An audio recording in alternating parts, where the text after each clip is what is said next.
ดาบัน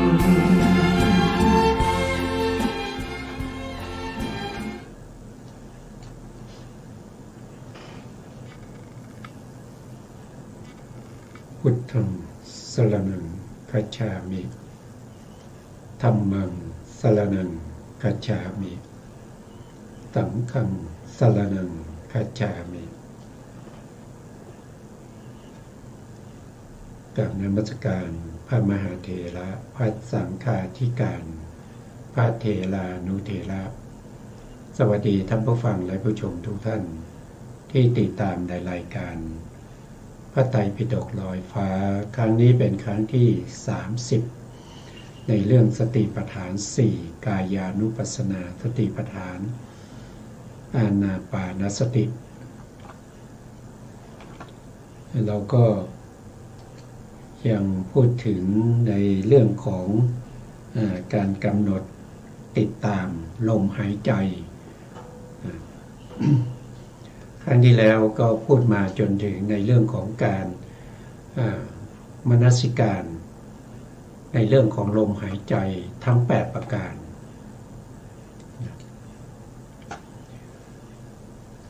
ในมนสิการทั้ง8ประการข้อที่1ก็คือคณนาคณนาก็คือการนับการนับอะไรก็คือการนับลมหายใจเมื่อลมหายใจเข้ากระทบกับกายประสาทณจุดใดจุดหนึ่งจะเป็นปลายจมูกหรือว่าจะเป็นโพรงจมูกหรือว่าเป็นบนริมฝีปากเมื่อกระทบแล้วก็นับหนึ่งก็นับหนึ่งแล้วเมื่อลมออกรู้สึกกระทบหน้าจุดเดิมก็นับ2ลมเข้าก็นับ3ลมออกก็นับ4ลมเข้าก็นับ5แล้วก็เริ่มต้นใหม่นับ1ลมออกลมออกนับ1ลมเข้านับ2ลมออกนับ3ลมเข้านับ4ลมออกนับ5ลมเข้านับ6อันนี้ก็เป็นชุดที่2ชุดที่3ก็นับ1ถึง7ชุดที่4ก็นับ1ถึง8ชุดที่5ก็นับ1ถึง9ชุดที่6ก็นับ1ถึง10อย่างเงี้ยนะครับก็นับแต่การนับนั้นจะต้องมนสิการไปที่จุดที่กระทบก็คือที่ได้กล่าวไว้ก็คือจะต้องครบองค์1คือจิตต้องจดจ่ออยู่ที่การกระทบระหว่างลมกับกายประสาทหรือสติที่เข้าไปตั้งอยู่ณจุดที่กระทบแล้วสติเป็นผู้ที่ระลึกถึงการกระทบนั้น2ก็คือต้องมีลมต้องมีลมกันมากระทบถ้าลมยังไม่กระทบก็ไม่ต้องนับนะครับ3นั่นก็คือจะต้องมีการปริกรรมก็คือการภาวนา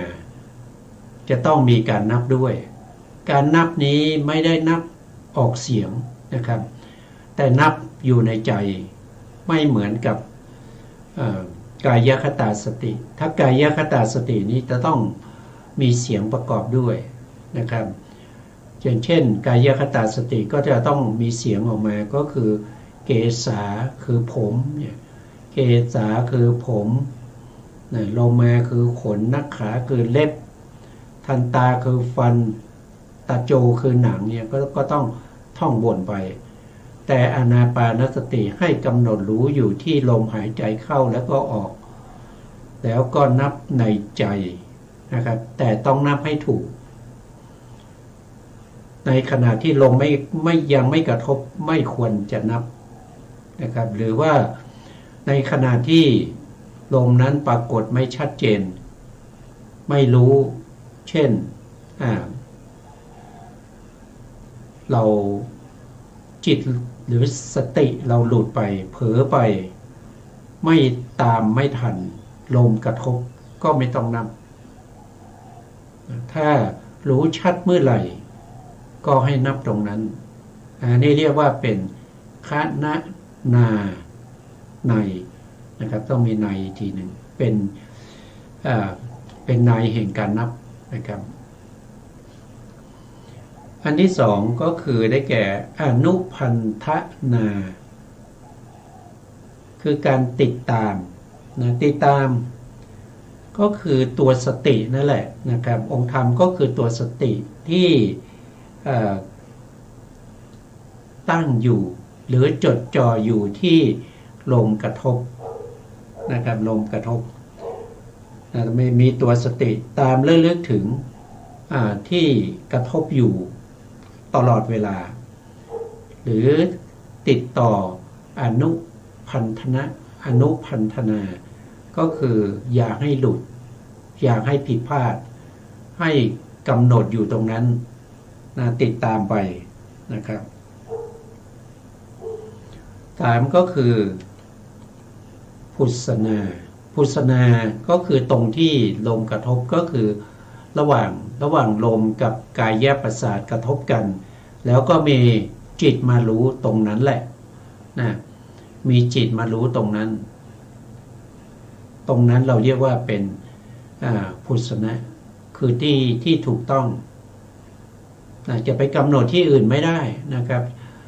ลมกระทบที่ปลายจมูกรู้ชัดเจนแต่ไปกำหนดบนริมฝีปากอย่างนี้ก็ไม่ได้นะครับถ้าลมปรากฏชัดเจนที่โพรงจมูกด้านซ้ายนะครับโพรงจมูกด้านซ้ายก็ส่งจิตไปนะกำหนดที่ตรงนั้นไม่ใช่ไปกำหนดที่ด้านขวาอย่างเงี้ยมันกำหนดไม่ถูกนะกำหนดไม่ถูกถ้ากำหนดไม่ถูกแล้วสมาธิก็ไม่เกิดนะครับหรือเกิดอาจจะช้ามากนะครับอาจจะช้าเสียเวลาโดยมากแล้วก็จะไม่เป็นไปนะครับไม่เป็นไปก็คือไม่เกิดนะอันนี้อาจารย์ท่านได้แสดงไว้นะครับต้องให้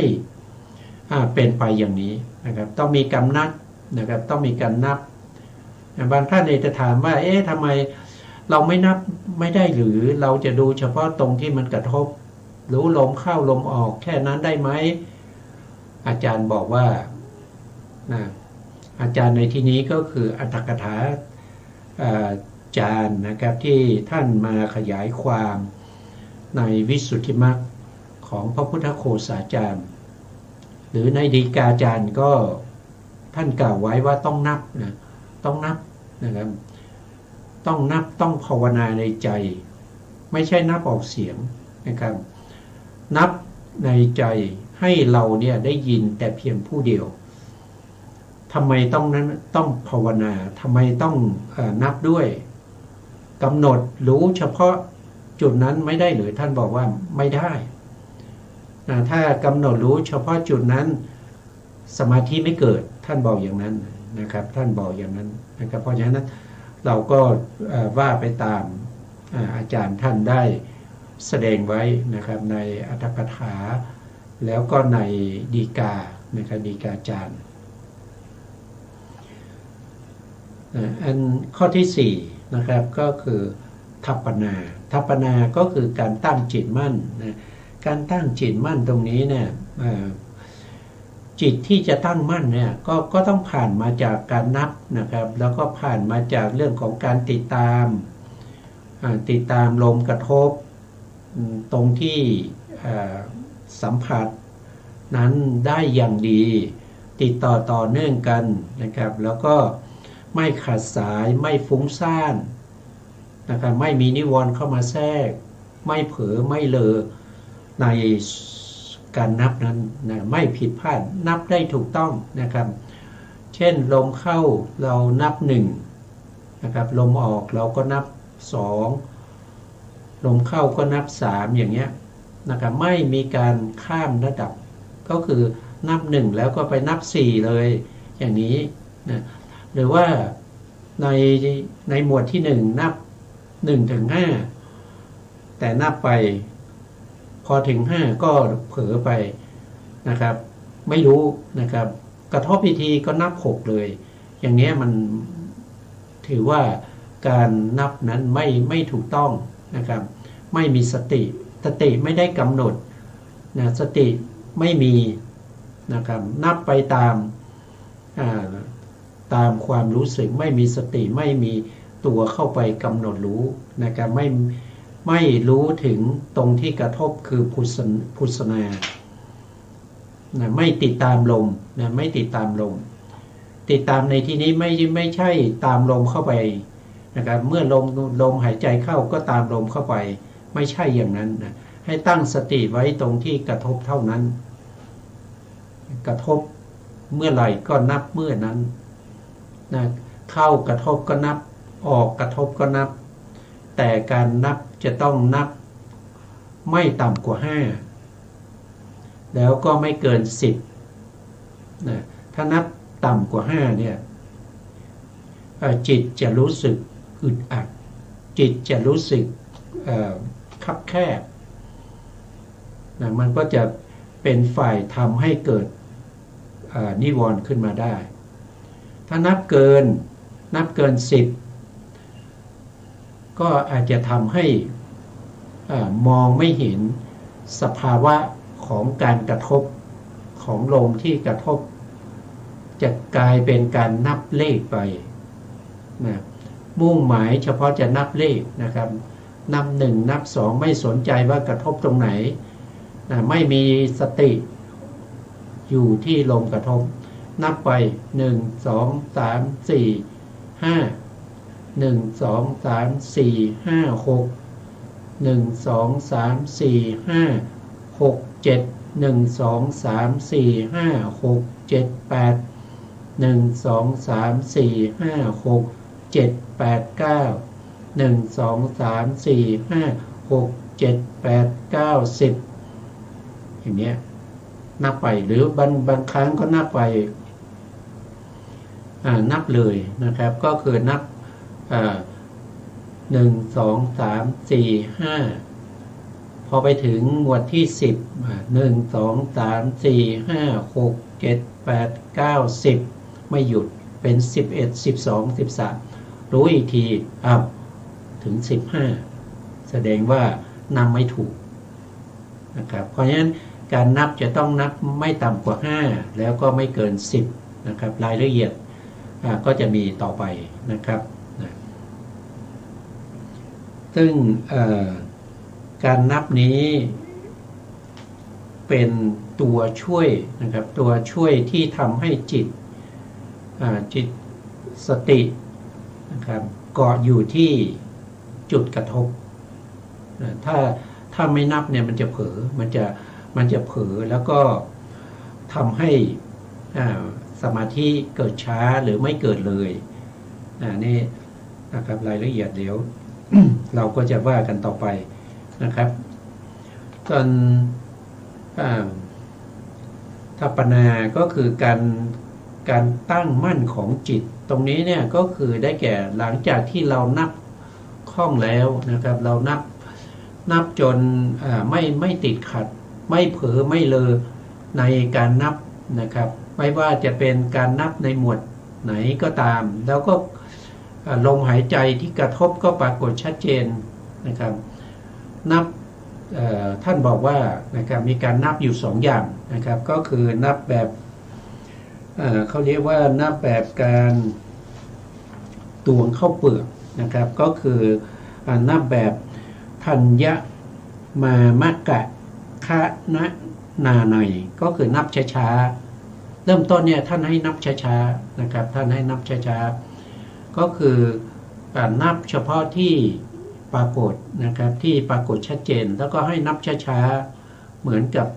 เขาตวงเข้าเปลือกนะครับเมื่อเอาเข้าเปลือก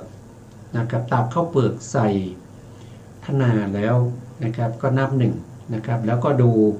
นะครับว่าเป็นยังไงมีของสกปรกมีอะไรไหมมีหยากเยื่อมีอะไรเศษฟางอะไรหรือเปล่าก็เก็บออกแล้วก็เทก็นับหนึ่งนะครับก็คือนับหนึ่งนับช้าๆนะไม่ต้องรีบร้อนลมหายใจเข้านะครับหายใจเข้าก็นับหนึ่งนะหายใจออกนะก็นับสองแต่ให้นับช้าๆนะครับไม่ต้องรีบร้อน อันนี้คือการเริ่มต้นนะเริ่มต้นของผู้ที่เริ่มปฏิบัตินะครับใหม่ๆให้นับช้าๆการนับช้าๆนี้จะเมื่อนับไปเรื่อยๆเนี่ยไม่ผิดไม่พลาดเนี่ยก็จะทำให้ลมหายใจของเราเนี่ยมันจะเร็วขึ้นนะเมื่อลมหายใจเร็วขึ้นเนี่ยการนับการที่สติเข้าไปตั้งแล้วก็นับเนี่ยมันก็จะเร็วขึ้นนะครับมันก็จะเร็วขึ้นตามลมหายใจนะตามลมหายใจนั้นท่านว่าอย่างนั้นนะการนับเร็วนะท่านก็บอกว่าเป็นการนับแบบการนับแบบในโคบาลก็คือนับโคที่ออกจากคอกนะครับนะเขาเรียกว่าเป็นโคปาลกะคะนาในคือนับเร็วๆโคที่ตอนเย็นก็ต้อนเข้าคอกใช่ไหมครับตอนเช้าก็เปิดแล้วก็ให้โคออกโคเนี่ยเขาอยู่ในคอกนี่มานานทั้งคืนแล้วเวลาจะออกเนี่ยพอเปิดปุ๊บเนี่ยเขาก็จะแย่งกันออกนะครับเพราะฉะนั้นต้องนับให้ทันก็มือต้องนับเร็วๆนะครับนะอันนี้รายละเอียดเราก็จะว่ากันต่อไปนะครับนะหลังจากที่เรานับได้ดีแล้วเนี่ยการนับติดต่อกันไปเรื่อยๆอย่างนี้เนี่ยนะครับนับไปนะครับนับเร็วขึ้นนะครับจนในที่สุดเนี่ยคำภาวนา1 2 3ที่เรานับนั้นก็ไม่จำเป็นนะครับไม่จำเป็นเมื่อสมาธิเข้าถึงคณิกะสมาธิที่มีกำลังนะครับปัญญาก็จะเกิดขึ้นมาก็จะเห็นว่าลมหายใจเข้านั้นเป็นลมหายใจที่ยาวนะก็รู้ลมหายใจเข้าที่ยาวรู้ลมหายใจออกที่ยาวนะตอนนี้ก็ไปอีกขั้นหนึ่งนะครับก็คือไปในระดับที่เป็นปัญญานะครับปัญญาจะเป็นตัวที่มากำหนดรู้ลมหายใจเข้าและลมหายใจออกที่ยาวหรือว่าที่สั้นนะเมื่อก็จะเป็นไปลำดับอย่างนี้นะเมื่อสามารถที่จะกำหนดลมหายใจเข้าที่ยาวแล้วก็ที่สั้นได้อย่างติดต่อเนื่องกันนะต่อไปปัญญาก็จะมองเห็นกองลมทั้งปวงว่าเวลาหายใจเข้าต้นลมอยู่ที่ไหนนะที่ปลายจมูกนะครับกลางลมอยู่ที่อกปลายลมอยู่ที่สะดือเวลาหายใจออกต้นลมก็อยู่ที่สะดือกลางลมก็อยู่ที่อกแล้วก็ปลายลมก็อยู่ที่ปลายจมูกนี่ก็เป็นปัญญาก็รู้เห็นถึงกองลมทั้งปวงเมื่อติดต่อเนื่องกันไปเรื่อยๆอย่างนี้จิตนั้นก็จะสงบสงบละเอียดลมหายใจที่กำหนดนั้นก็สงบละเอียดไปตามนั่นแสดงว่าเข้าถึงอุปจารสมาธิอุปจารสมาธิซึ่งอุปจารสมาธินี้ก็ใกล้ต่อระดับฌานแล้วก็เป็นทัปปนานะครับทัปปนาก็คือการตั้งจิตมั่น นะตอนที่เรานับครั้งใหม่ๆนะครับที่นับลมหายใจอยู่ใหม่ๆนั่นเขาเรียกว่าเป็นคณิกะสมาธิแล้วก็อารมณ์ที่ถูกกำหนดรู้นั้นก็คือได้แก่ปาริกรรมนะปาริกรรมนิมิตนะนิมิตเป็นอารมณ์ให้แก่คณิกะสมาธิเมื่อปาริกรรมนิมิตเป็นอารมณ์ให้แก่คณิกะสมาธิคณิกะสมาธิมีกำลังมากขึ้นก็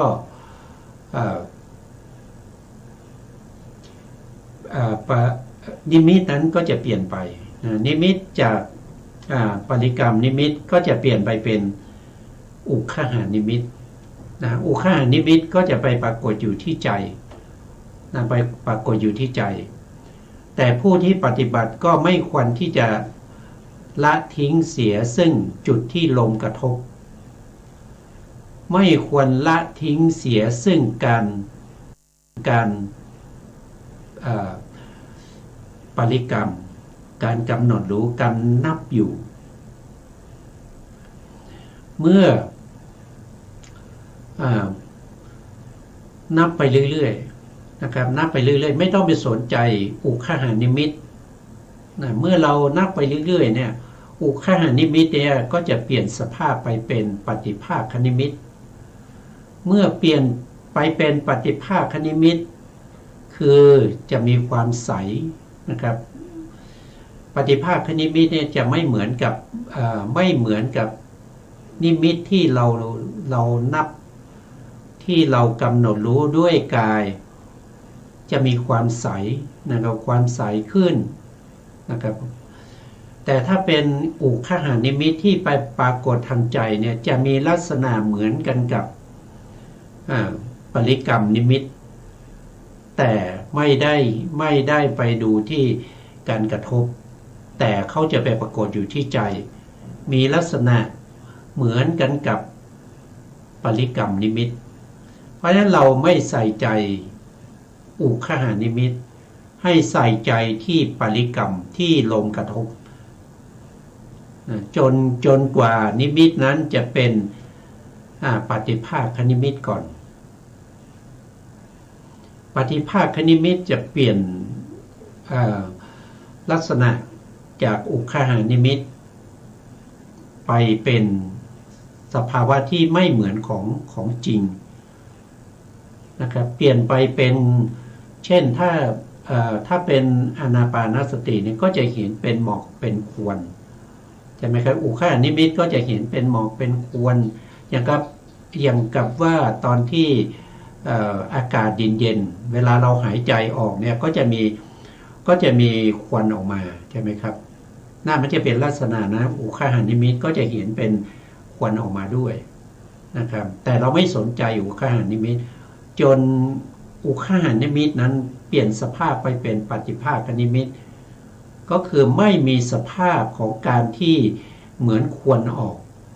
แต่จะเป็นสภาพที่ใสแล้วก็ตั้งนิ่งเมื่อเราได้ปฏิภาคนิมิตนั้นสมาธิก็จะยกระดับจากคณิกะสมาธิมาเป็นอุปจารสมาธิเมื่ออุปจารสมาธิเกิดขึ้นเราก็เพ่งที่ปฏิภาคนิมิตเราก็จะทิ้งอารมณ์ที่เป็นอุคหานิมิตหรือว่าทิ้งอารมณ์ที่เป็นปริกรรมนิมิตไปเพ่งไปจ้องจดจ่ออยู่ที่ปฏิภาคนิมิตในลักษณะนั้นก็จะเรียกว่าเป็นจิตตั้งมั่นนะครับตั้งมั่นไม่นานนักนะครับสมาธินั้นก็จะยกระดับเปลี่ยนไปเป็นอัปปนาสมาธินั่นก็คือเข้าถึงปฐมฌานนะครับก็คือข้อที่4นะครับทัปปนาอันนี้คือจิตตั้งมั่นถึงอัปปนาแล้วอันนี้เป็นเพราะฉะนั้นส่วนข้อที่1นะครับคณนาใน นะเติมในเข้าไปนะครับเป็นในแห่งการนับนะอนุพันธนาในเป็นในที่ติดตามนะครับติดตามลมก็คือรู้ว่าลมเข้าลมออกนั่นแหละนะครับที่กระทบนั้นนะพุสนาก็คือการกระทบแล้วก็ทัปปนาพวกนี้เป็นสมาธินะเป็นสมถะนะเป็นสมถะเป็นสมาธิเข้าถึงอัปปนาอานาปานสตินี้สามารถทำฌานได้ถึงจตุทัชฌานในแห่งพระสูตรถ้าเป็นในแห่งพระอภิธรรมก็ถึงปัญจมฌานก็คือจะอยู่ในช่วงนี้ต้องทำแบบนี้นะครับไม่นับไม่ได้นะต้องนับนะอันนี้อัตถกถาจารย์ท่านได้กล่าวไว้นะครับดีกาจารย์ท่านได้กล่าวไว้นะต้องมีการนับนะครับแล้วก็จะต้องมีการตามลมด้วยต้องรู้สึกถึงการกระทบด้วยไม่นับไม่ได้แล้วก็นับก็อย่านับผิดนะถ้ายังไม่กระทบก็ไม่ต้องนับนะถ้านับก็คือกระทบนะ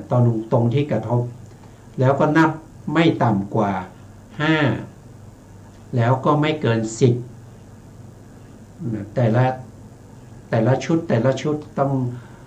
ต้องมีเอาใจใส่นะครับต่อมาถ้าเป็นข้อที่5นะครับข้อที่5ก็คือสลักขณาคือการกำหนดหมายได้ชัดลักษณะนี้อันนี้ก็คือการกำหนดรู้อะไร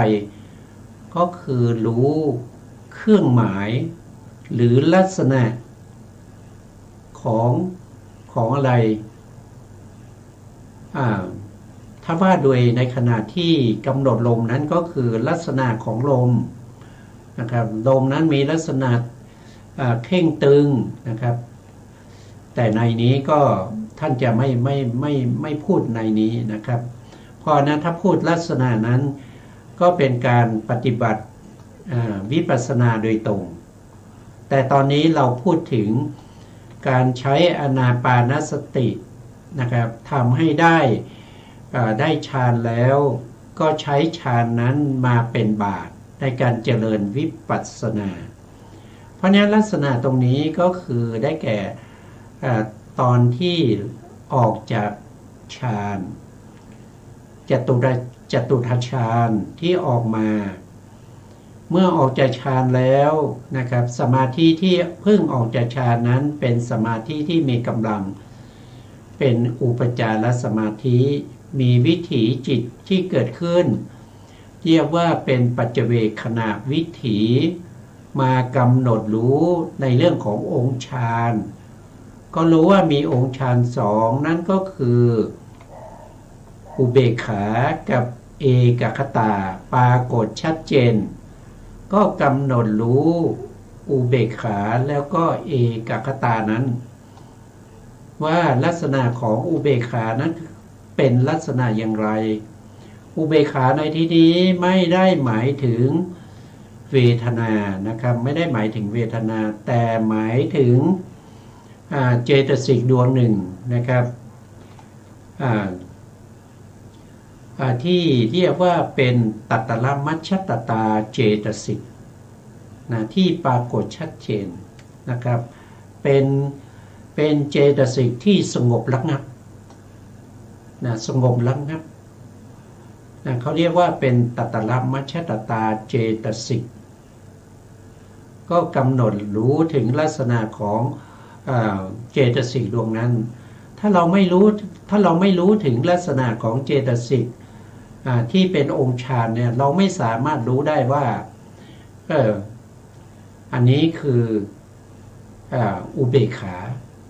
ถ้าเราไปกำหนดว่าอุเบกขานี่มันเป็นเวทนานั่นแสดงว่าเรากำหนดไม่ถูกอุเบกขาเหมือนกันแต่อุเบกขาที่มันเป็นตัตตลมัชฌตตากับอุเบกขาที่เป็นเวทนานี่เป็นคนละตัวกัน เพราะนั้นถ้าเรากำหนดไม่ถูกเราก็ไม่รู้ว่าเราก็ไม่รู้จักไงถ้าเราไม่รู้จักพอเราไม่กำหนดไม่ถูกนั่นก็แสดงว่าเราไม่สามารถกำหนดรอบรู้ตามความเป็นจริงก็ไม่ใช่วิปัสสนานะก็ไม่ใช่วิปัสสนาเราต้องตามรู้เห็นตามความเป็นจริงเขาคืออะไรเราต้องรู้ตามนั้นนะถ้าเราไม่รู้เราก็เข้านามรูปปริเฉทญาณไม่ได้เราไม่สามารถที่จะเข้าถึงนามรูปปริเฉทญาณนามรูปปริเฉทญาณจะปรากฏแก่เราไม่ได้เพราะเรากำหนดไม่ถูกกำหนดลักษณะแล้วก็กิจของสภาวธรรมเหล่านั้นไม่ถูกต้องนั่นก็ไม่ได้นะครับแล้วก็ต้องรู้ถึงว่าเอกคตานะครับเอกคตาก็เป็นองค์ฌานเหมือนกันปรากฏชัดเจนก็ต้องรู้ว่าเอกคตานี้มีลักษณะอย่างไรตั้งมั่นอยู่ในอารมณ์ใดอารมณ์หนึ่งนะครับเอกคตานี้เป็นสภาพที่เป็นสมาธินะครับตั้งมั่นอยู่ในอารมณ์ที่เป็นปฏิภาคนิมิตเป็นตัวที่ตั้งมั่นในปฏิภาคนิมิตเมื่อเราออกมาเราก็จะเห็นว่าเขาเป็นสภาพที่ตั้งมั่นอยู่ในอารมณ์เดียวเท่านั้นนะครับนั่นก็กำหนดเมื่อกำหนดได้นามธรรมอย่างนี้ต่อไปก็จะตามหาว่านามธรรมเหล่านี้เกิดมาจากไหนนามธรรมนี้อาศัยอะไรเกิดก็ตามไปดูนะครับก็ตามไปดูโดยเขาเป็นไปโดยธรรมชาติถ้าเราปฏิบัติถูกเนี่ยก็จะดำเนินไปอย่างนี้แต่ถ้าเราปฏิบัติไม่ถูกเนี่ยมันก็ไม่ดำเนินไปนะครับมันก็คาอยู่ตรงนั้นแล้วก็สมาธิที่เป็นอุปจารสมาธิก็มีกำลังอ่อนลงเราก็เข้าไม่ถึงเราก็ไม่สามารถเข้าถึงนามรูปนะครับเมื่อเรากำหนดถูกเนี่ยเขาจะเป็นไปโดยธรรมชาติเขาจะเป็นไปโดยปกติก็ตามไปดูว่าเกิดจากไหนเขาก็จะไปเห็นว่าเกิดจากหาทายวัตถุหาทายวัตถุนี้ก็เป็นรูปเป็นที่อาศัยเกิดของจิตและก็เจตสิกอย่างเงี้ยเขาก็จะได้ถ้าเห็นชัดเจนปรากฏชัดเจนด้วยปัจจัตตลักษณะของสภาวธรรมตามความเป็นจริงเหล่านั้นก็จะได้นามรูปปริเฉทญาณคือเขาจะรู้ได้ด้วยจิตนะไม่ใช่เราไปกำหนดว่าเราเห็นแล้วเราได้แล้วนามรูปปริเฉทญาณเราไปพูดเราเองไม่ใช่นะคือเขาจะรู้สึกได้ที่ใจรู้สึกได้ที่จิต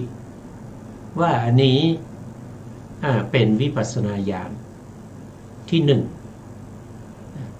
อันนี้ก็แสดงว่าเราสามารถกำหนดลักษณะของรูปและนามได้ซึ่งลักษณะเป็นเครื่องหมายที่บ่งบอกถึงรูปถึงนาม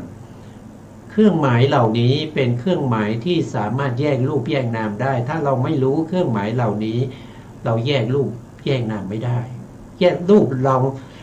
นามเหล่านั้นก็จะเกาะตัวกันเป็นกลุ่มเป็นก้อนนะครับเราก็ไม่สามารถที่จะทำลายเสียซึ่งคณะสัญญาที่มันเป็นกลุ่มเป็นก้อนเกาะกันอยู่เมื่อเราไม่ทำลายคณะสัญญาไม่ได้ความสืบต่อของคณะสัญญาคณะสัญญามันปกปิดไว้ซึ่งความเป็นรูปเป็นนามนะครับความเป็นรูปเป็นนามต่อไปก็จะเป็นความเป็นอนัตตาปกปิดไว้ซึ่งความเป็นอนิจจังทุกขังอนัตตาเพราะมันเป็นเห็นเมื่อไหร่มันก็เป็นกลุ่มเป็นก้อนอย่างทุกวันนี้เราเห็นเมื่อไหร่เราก็จะเห็นเป็นผู้หญิงผู้ชายเป็นตัวเป็นตนไม่ได้เห็นว่าอันนี้คือจักขุประสาทอันนี้คือรูปารมณ์ นะครับอันนี้คือจักขูวิญญาณอันนี้คือศรัทธานะครับศรัทธาเจตสิกมีลักษณะของความเลื่อมใสเป็นอย่างนี้นะเราไม่เห็นนะเราไม่เห็นเพราะฉะนั้นเราจึงเป็นปุถุชนไปเรื่อยๆนะครับก็นะนี่ก็เป็นลักษณะของวิปัสสนานะครับข้อที่5นี้เป็นวิปัสสนาลักษณะก็คือเห็นสภาวะตามความเป็นจริงเป็นลักษณะของเขาเห็นกิจของเขาด้วยบางคนไม่เห็นลักษณะอาจจะเชี่ยวชาญในเรื่องของกิจก็จะเห็นกิจของรูปนามเหล่านั้นต่อไปในข้อที่6ก็คือวิวัฒนาการเปลี่ยนแปลงนะวิวัฒนาการเปลี่ยนแปลงอันนี้ท่านบอกว่านะครับถ้าเราเห็นในข้อที่1เนี่ยมันก็จะสืบต่อกันมาเรื่อยๆหลังจากที่เราเห็นรูปเห็นนามแล้วเห็นปัจจัยของรูปนามแล้วก็เห็นอนิจจังทุกขังอนัตตาต่อไปก็จะเข้าสู่วิวัฒนาการเปลี่ยนแปลงก็คือเปลี่ยนแปลงจากอะไรเปลี่ยนแปลงจากโลกิยะไปเป็นโลกุตระแต่ถ้าว่าโดยตรงนี้เนี่ยก็คือจิตนั้นเปลี่ยนไปเป็นมรรคจิตเป็นโสดาปัตติมรรคจิตอย่างเงี้ยอันนี้มุ่งหมายนะครับท่านหมายถึงมรรคจิตนะตรงนี้หมายถึงมรรคจิตนะก็คือเปลี่ยนสภาพไปแล้วนะครับแต่ถ้าว่าโดยตรงว่าโดยที่สุดนั่นก็คืออรหันตมรรคนะครับเป็นพระอรหันต์แล้วอรหันตมรรคอรหันตมรรคบุคคลนะครับตรงนี้นะข้อต่อมาคือข้อที่7ปาริสุทธิการหมดจดนะการหมดจดตรงนี้ก็คือหลังจากที่เราได้มรรคแล้วเนี่ยมรรคจิตดับไปนะผลจิตก็จะเกิดขึ้นนะครับตรงผลจิตนั้นแหละเราเรียกว่าเป็นปาริสุทธินะก็เป็นโสดาบันบุคคล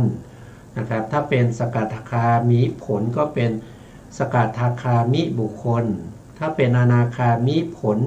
ก็เป็นอนาคามิบุคคลถ้าเป็นอรหันตผลก็เป็นอรหันตผลนะอรหันต์เป็นพระอรหันต์แล้วเป็น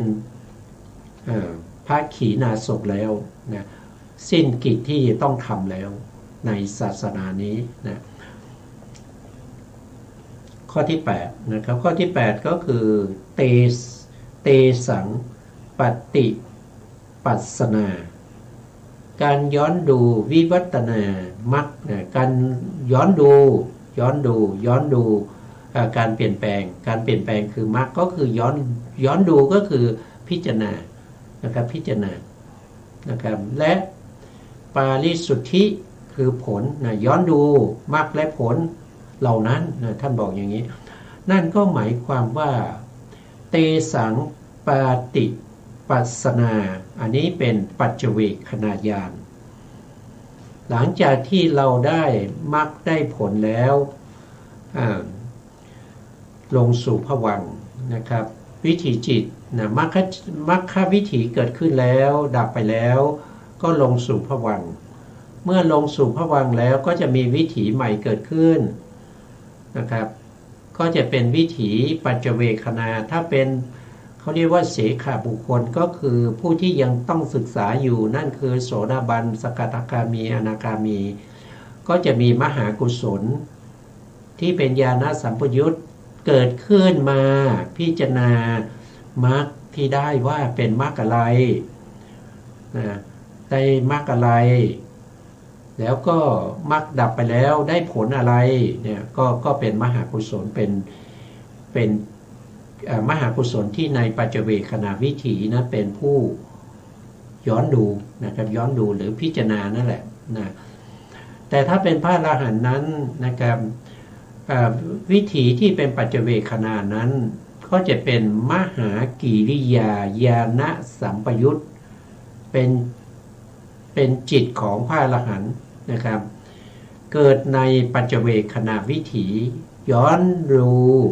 วิวัฒนา ย้อนดูปาริสุทธิก็คือย้อนดูมรรคและผลนี่คืออันนี้เป็นเรื่องของปัจเจเวคขณาวิถีนะครับต่อไปตรงนี้ท่านก็อธิบายนะครับเราก็มาดูว่าท่านจะว่ายังไงนะครับบรรดาบทเหล่านั้นบทว่าคณนาได้แก่การนับนั่นเองนะบทว่าอนุพันธนาได้แก่การติดตามนะติดตามก็คือต้องจดจ่ออย่าเผลอนะครับอย่าเผลอ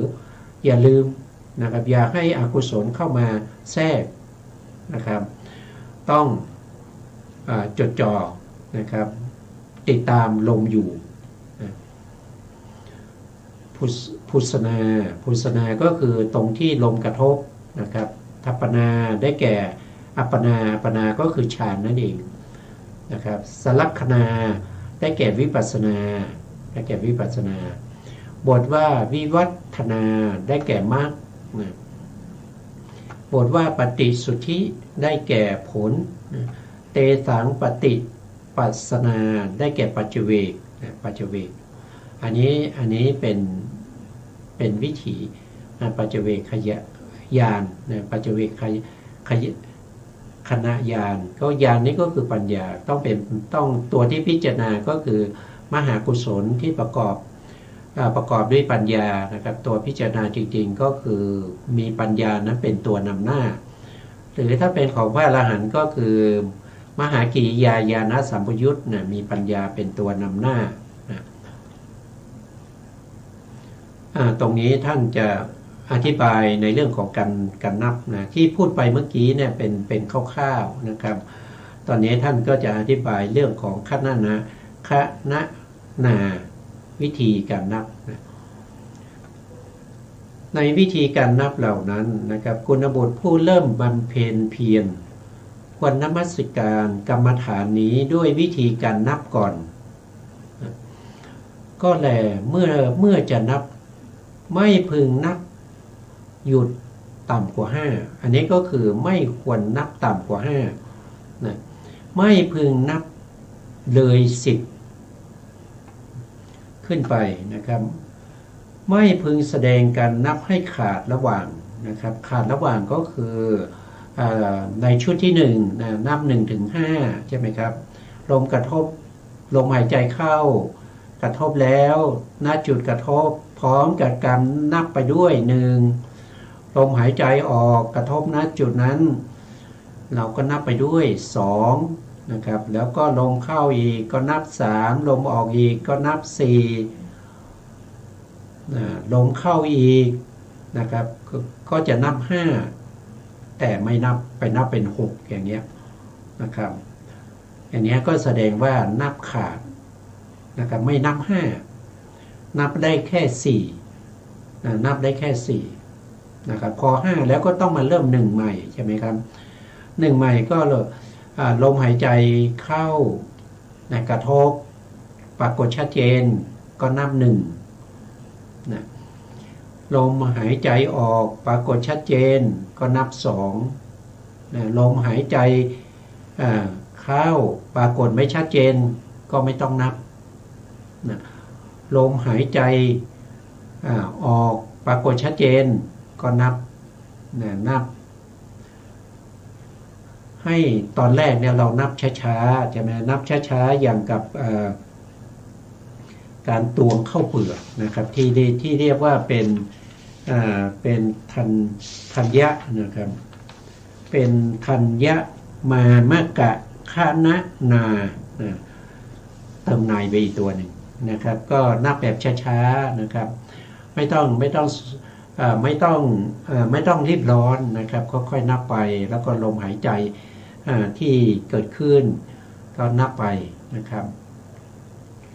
นับลมหายใจก็ค่อยๆหายใจไปนะครับแล้วก็ไม่ต้องรีบร้อนนะครับไม่ต้องไปบังคับลมปล่อยให้ลมเป็นไปนะปล่อยให้ลมเป็นไปก็นับไปเรื่อยๆนะครับนับไปเรื่อยๆจิตตุบาท จิตตุบาทจะดิ้นรนถ้าสมมติเรานับต่ำกว่า5เนี่ยก็คือหมายถึงว่าจิตของเราจะดิ้นรนกระวนกระวายนะครับเนี่ยก็ดิ้นรนนะครับเพราะว่าการนับมันคับแคบมันคับแคบท่านบอกว่าเหมือนกับโคถูกขังไว้ในคอกที่แคบๆนะเพราะฉะนั้นมันก็ไม่สะดวกโคถูกขังอยู่ในที่คับแคบนะนี่ก็เป็นข้ออุปมาของบุคคลที่นับลมหายใจไม่ถึง5นับลมหายใจไม่ถึง5มันคับแคบจิตมันจะดิ้นรนจิตมันจะกระสับกระส่ายดิ้นรนไปนะเพราะฉะนั้นต้องนับอย่างน้อยต้องนับไม่ต่ำกว่า5นะเมื่อนับเกิน10ขึ้นไปนะเมื่อนับเกิน10ขึ้นไปจิตตุบาทก็จะพะวงอยู่ในการนับเสียนะไม่สนใจแล้วว่ากระทบตรงไหนนะครับไม่สนใจว่าลมเข้ากระทบณจุดไหนเอานับอย่างเดียวเอานับอย่างเดียวจิตจดจ่ออยู่ที่ตัวเลขนะครับเห็นตัวเลขปรากฏชัดเจนไม่ได้เห็นการกระทบของลมแล้วนะท่านว่ายังไงนะเมื่อแสดงการนับที่ขัดระหว่างจิตก็จะหวั่นไหวกรรมฐานก็จะถึงที่สุดไหมหนอนะก็คือหมายความว่าถ้านับขาดนะถ้าเรานับขาดไปนะครับหรือนับเกินไปเนี่ยกรรมฐานของเราก็คือเราจะได้สมาธิหรือเปล่านะในฎีกาท่านบอกว่าไม่ได้นะครับเพราะฉะนั้นนะพึงนับเว้นจากโทษเหล่านั้นนะตรงนี้จิตก็จะไหวไปกับกรรมฐานของเราถึงที่สุดไหมน้องอันนี้ก็คือฟุ้งซ่านแล้วนะครับฟุ้งซ่านแล้วก็คือคิดไปแล้วว่าจิตของเราจะได้สมาธิไหมนะครับอันนี้ฟุ้งซ่านไปแล้วนะครับนี่ไม่มีโอกาสได้นะครับไม่มีโอกาสได้อันนี้ก็จริงๆก็ไม่น่าตอบนะตรงนี้มันเรื่องของความฟุ้งซ่านนะครับก็คือการนับเกิน10เนี่ยจิตมันจะฟุ้งซ่านไปอย่างนี้นะครับอันนี้คือนับเกินแล้วก็นับขาดเพราะฉะนั้นเนี่ยผู้ที่หวังความเจริญในอานาปานสตินะครับหวังที่จะให้ได้คณิกได้อุปจารสมาธิหรือได้อัปปนาสมาธินั้นต้องเว้นจากโทษเหล่านี้ก็คือเว้นจากการนับที่ต่ำกว่า5แล้วก็นับที่เกินกว่า10ท่านให้เว้นนี่ต่อไปอธิบายวิธีการนับช้าๆนับช้านะอันผู้เริ่มบำเพ็ญเพียรเมื่อจะนับครั้งแรกควรจะนับด้วยวิธีช้าๆคือนับอย่างคนตวงข้าวเปลือกจริงอยู่นะครับการตวงข้าวเปลือกเมื่อตักเต็มทนาแล้วก็ขันรับว่า1ต้องตักให้เต็มก่อนนะครับแล้วก็นับว่า1แล้วก็เทลงไปเมื่อตักอีกนะครับเมื่อเห็นหยักย่ายหรือว่าเห็นสิ่งที่เป็นปฏิกูลนะครับเห็นสิ่งหญ้าหรือรากไม้อยู่ในข้าวเปลือกก็ให้หยิบออกก่อนแล้วก็ขันรับว่า1ตรงนี้จริงๆแล้วเนี่ยคือเวลาเราหายใจเข้าใช่ไหมครับเราหายใจเข้าเนี่ยลมหายใจที่ไปกระทบณจุดไหนปรากฏชัดเจนตรงนั้นเราก็นับ1นะครับเราก็นับ1ใจเย็นๆไม่ต้องรีบนะไม่ต้องรีบนะครับส่วนหนึ่งข้างหลังเนี่ยท่านในฎีกาจารย์เนี่ยท่านบอกว่ามันเป็นคล้ายๆเป็นคำพ้อง1อย่างเงี้ยหรือบางทีก็เหมือนกับคล้ายๆว่าอร่อยนะครับอะไรพวกนี้นะครับเพราะฉะนั้นตรงนี้หมายถึงว่านับ1นั่นเองนะครับไม่ใช่ว่า ลมหายใจเข้านับหนึ่งลมหายใจออกนับหนึ่งนี่ไม่ใช่นะท่านบอกว่าไม่ใช่อย่างนั้นนะครับให้นับเฉพาะลมหายใจที่เข้าแล้วก็ปรากฏชัดเจนก็ให้นับหนึ่งนะแล้วก็ลมหายใจออกที่ปรากฏชัดเจนก็ให้นับสองนะท่านบอกนะไม่ใช่นับหนึ่งนะให้นับต่อกันไปนะเป็นต้นนะเมื่อกุณบทเริ่มบำเพ็ญเพียรนะครับก็กำหนดลมหายใจเข้าอาสาสะนี่ก็คือลมเข้านะปัสสาสะก็คือลมออก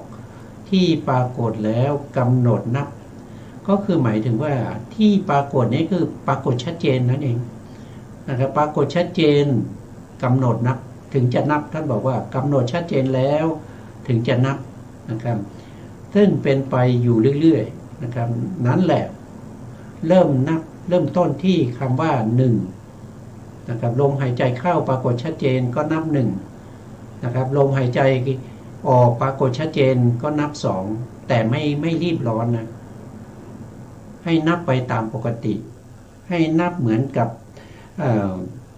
การตวงข้าวเปลือกนะทันยะมามะกะคะนะนาในก็นับไปนะครับชุดที่หนึ่งนะครับก็นับถึงห้าแล้วพอถึง5แล้วก็มาเริ่มต้น1ใหม่นะครับก็นับไปจนถึง6อันนี้เป็นชุดที่2เมื่อถึง6แล้วก็เริ่มที่1ใหม่เริ่มที่1ใหม่ไปถึง7อย่างเงี้ยก็ต้องนับอย่างนี้จนถึงเริ่ม1แล้วก็ไปถึง10อันนี้ก็ครบ1รอบครบ1รอบหลังจาก10แล้วเนี่ยลมหายใจเข้าหรือออกก็ตามที่ปรากฏชัดเจนผ่าน10ไปแล้วก็นับ1นะก็นับ1แล้วลมหายใจออกนะครับหรือเข้าหรือออกก็ตามนะครับที่ตามมาก็นับ2นะแล้วก็นับ3แล้วก็นับ4แล้วก็นับ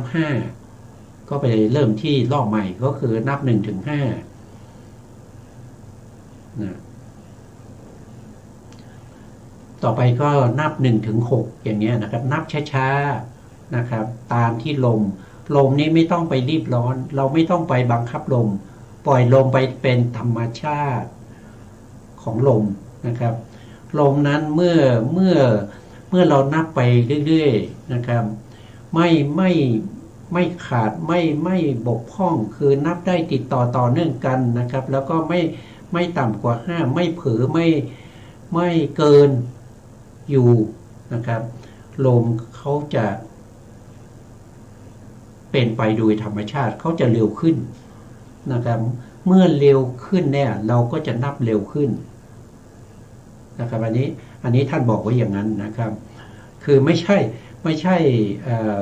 เร็วหรือช้าเนี่ยก็อยู่ที่ธรรมชาติของลมนะครับธรรมชาติของลมแต่ละคนนะครับไม่ต้องบังคับหายใจปกติอันนั้นคือเริ่มต้นใหม่ๆก็เรียกว่าลมเข้าออกช้านะครับวันนี้เวลาหมดแล้วนะครับเพราะเวลาหมดนั่นนะเราก็คืนเวลาให้ทางสถานีต่อไปนะครับ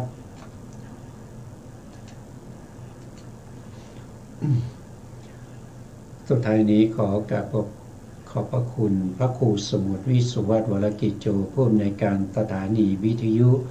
เพื่อการศึกษาพระพุทธศาสนาและวัฒนธรรม FM 104.5 เมกะเฮิรตซ์วัดฝายหินจังหวัดเชียงใหม่และขอกราบขอบพระคุณพระครูปริยัติยานุศาสตร์ขอบคุณท่านผู้ฟังและผู้ชมทุกท่านที่ติดตามในรายการพระไตรปิฎกลอยฟ้าพบกันใหม่ในโอกาสต่อไปครับวันนี้ลาไปก่อน